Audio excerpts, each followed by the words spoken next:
Even the Nation of Islam back in the 50s and 60s used to call the white man the devil. Elijah Muhammad has an entire book explaining this because it's true. It's 150% facts. And they think they're supposed to be ruling over the original man. It's only because the original man has been reduced to rubble that we are in this situation. It's only a remnant of people like me that can actually see what's factual and true and are willing to say it aloud.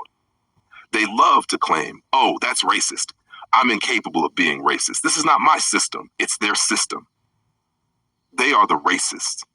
Throughout all history, they came and stole land, killed millions, poisoned the rivers. They are destroyers by nature. There's nothing racist about documenting and explaining the truth. This is actually a part of their origin. They cannot deny it. They put it in our faces 24 hours a day, from kindergarten to college. And it's a shame, because from my observations, I study you people. I've been studying people for 40 years. You're subtle and nice in your grammar and things like that. But your nature over the course of history is clear to see. I know what you are. There's no hatred. There's nothing hateful about what I'm saying. I am a teacher. I'm a person who edifies. It's not wrong if I was to go and read your narrative and say that, oh yeah, I was a slave, like Kunta Kinte. That would be appeasing for you. But that's not what's going to happen on my watch. I'm swinging the truth sword, and I'm not here to coddle people. I'm just bringing it out. I'm showing everyone what the origin of this race truly is. We all know it was a time where there wasn't white people on the earth. They only have approximately 6,000 years worth of history. Okay, they are babies on this earth. But the reason that they're able to rule like this is because of their origin and their ties to the beast. If this weren't true, okay, sleepwalkers, how do they have the dominion on the earth to do the atrocities that they have done and continue to do without intervention?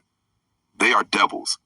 The issue about this is what most of you brainwashed people think the devil is. You've been bamboozled, and ain't no cognitive dissonance gonna get you out of this. I'm speaking from blood and memory. This is total recall here. I already showed you that I found my old life from 130 years ago. You won't believe that either, will you? But I don't give a fuck what you believe, because you don't live in my body and you haven't experienced my spiritual walk. Most of you people watching this video right now, you cannot stand truth. You've been living on a diet of foolishness all of your life. You might as well turn this video off and go watch the news. You can't handle the truth. You better pay attention, because what I'm about to say ain't never been said this raw before. See, they not from us. The satyr, the nymph, the seirim. They didn't crawl out the caves of Europe the way they told you. They were bred, grown, designed in a dish, a Petri-dish. I told you in part 1, they ain't human. They human. They synthetic, they man-made. Now let's walk slow with this, because some of y'all still under the spell. They needed to mimic us, not just in skin tone, but energy, rhythm, intuition, presence. So they took what they could find, the root plasma, the melanin base, the copper-coated flesh, and they split it, they cloned it, they stripped it, they spliced it, they subtracted the memory, erased the light, capped the soul, and injected obedience. The result? What you now call modern man. But it ain't modern, it's an ancient agenda. You want to know what the real fallen angel story was? It wasn't about wings and clouds. It was about splicing the original line, corrupting the original genome, falling from organic creation into lab-based simulation. They call it evolution. I call it synthetic rebellion. Why you think the old scriptures say they mingled themselves with the seed of men, but they shall not cleave? They wasn't talking about no marriage. They was talking about this Petri shit. Mixtures, hybrids, inverted bloodlines. And here's the kicker. Once they made them, they gave them dominion, yeah. They handed them the keys to the earth, gave them rulership over the nations, put them in high seats, let them write laws, shape media, run religion, control money. Now the synthetics running the show, and the originals, we in cages, on corners, begging for freedom from the clone of a man. You think this ain't war? This the realest war ever staged, a spiritual gene war. And you out here marching for equality? You still asleep. I ain't trying to be equal with no petri dish creation. I'm trying to reclaim the throne of the human. Hue, light, soul, command. You lost your command when you forgot who they was. You gave them your womb, your vote, your mind, your religion, your frequency. And now they running around this bitch like they the origin? Nah, they the product. And the product got an expiration date. So hear me well, sleepwalker. This ain't hatred. This is memory. This is spiritual intel. This is your wake-up call. The devil ain't no red dude with horns. It's a Petri-dish agenda, a manufactured virus in human form, a soulless trinity of parasites running on stolen energy. And the only cure? Remember who the fuck you are. Human, copper, command, cosmic law. They fear the day you remember. Because when you do, they timeline ends. You have fallen from the mountaintop, splattered on the ground, and busted like a watermelon. These beings have our women, modeled themselves after the nymph's program. They allow the nymph to teach their children, indoctrinate their children. They allow these people's system to persuade them, to incentivize them, to cut men out and dispose of us from the family unit, which causes us to have the messed up communities we have now. Our communities are mostly led by single women, and under the woman's leadership, without solid male authority, the community is on life support. That's by design, because our women have turned into what you'd call a treasonous traitor. If you go down to the government, put men of your race in a bind with the U.S. system. You're working with the enemy. You're part of it. You're just a programmed puppet with a hand up your ass, listening to the devil. These people told you what the devil was, so you wouldn't know they are the devil. Let me say it again, clear and direct. The devil isn't one being. It's an unholy trinity, a trio. And don't you ever forget it. Your pastor can't tell you this, won't tell you this, period. The devil is not one being. The devil is an unholy trinity, the Sarum beast, the Satyr beast, the nymph. That's the unholy trinity, the real trinity. Man, woman, child, the copper-colored originals. I don't care what you think. You on a Real Truthers channel right now. If you've got a problem with anything I'm saying, you probably a program-believing sleepwalker. I've been doing this a long time. A long time. So if I say it, take it to the bank or shut up. Because your feelings and your indoctrination mean nothing over here. Go watch the news. Go watch a sitcom. Go watch your master's symbolism. Go sit in them dead government-run churches. Because I ain't the one that's gonna waver. I ain't coddling nobody. I don't give a fuck about anybody's feelings when it comes to this truth. Because nobody gave a damn about our feelings for decades of my life.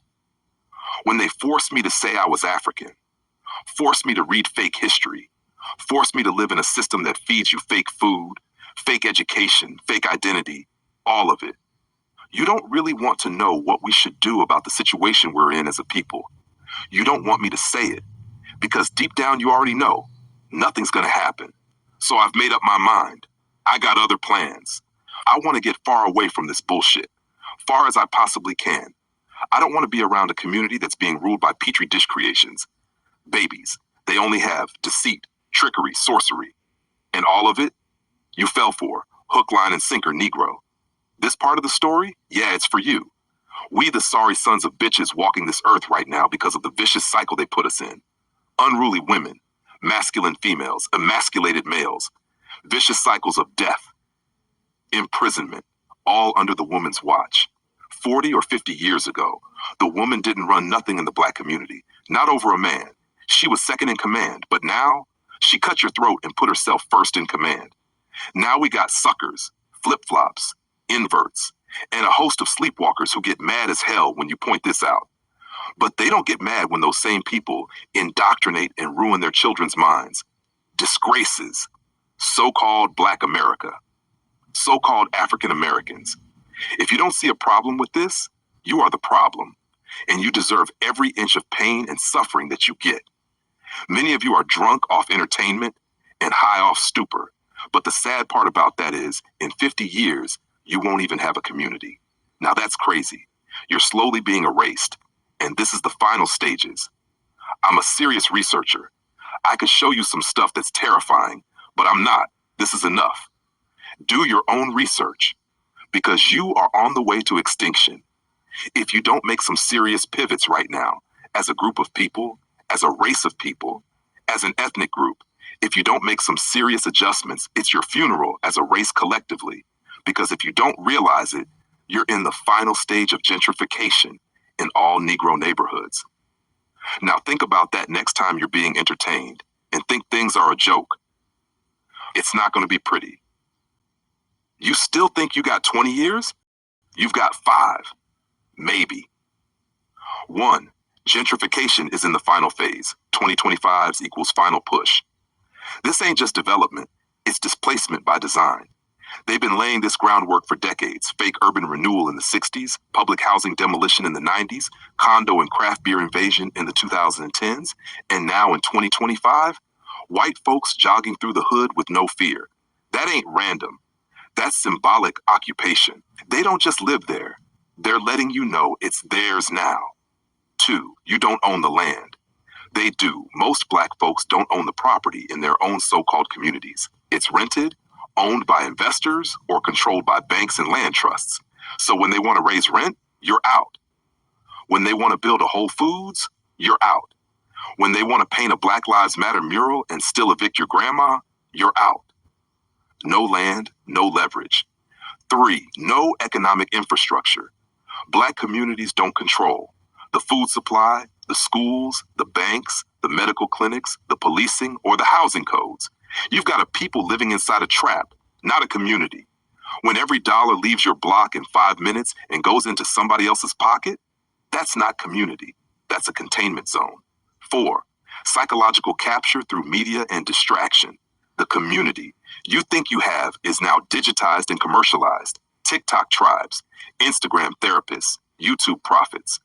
There's no real unity, just scattered minds, algorithmic leaders, and dopamine slaves. You can't build a real-world community with followers. You need builders, protectors, structure. And structure got demolished when your true leaders were murdered, incarcerated, or sold out. Surveillance and criminalization zones. Look at what's happening already. Police towers, shot spotter systems, license plate readers, doorbell cams. You are being hyper-watched, hyper-tracked, hyper-predicted, not protected. Why? Because your presence in these spaces is now considered temporary, and your removal is already forecasted. They're not preparing to help you. They're preparing to handle you. 6, the suburbs are already theirs. The country is your holding cell. They pushed you out the inner city into the deep suburbs and rural outskirts. But you think you leveled up because you're away from the hood. Nah, that's containment. That's exile. Because when crime hits those new areas, you're going to face life sentences, habitual offender laws, total neighborhood bans. You're out there to rot while they flip your old neighborhood into wine bars and yoga retreats. 7, cultural implosion. No shared code anymore. What is a community without common values? People worshiping money, clout, and op energy. Black women and men at war. Elders don't mentor. Youth don't listen. Language fractured. Spirituality dead. The enemy looks unified. You look individualized and hostile to your own kind. No shared code equals no cultural glue. 8, the erasure of black as an identity category. It sounds wild, but watch how many start replacing black with POC, BIPOC, brown people, diverse communities. They're erasing the specificity of your struggle and blending you into a global melting pot narrative so that in 20 years, black disappears as a category altogether. No name, no place, no memory, no community. Final word, the future is displacement and erasure. You are not witnessing gentrification. You're witnessing genocide by geography. They don't need you in the cities. They don't want you in the suburbs. They'll dump you in zones where every mistake is a prison sentence and every dollar leads to more debt. This is not speculation. This is the final phase of a war that's been going on since the auction block. You still think you got 20 years? You've got 5, maybe. Uh-oh.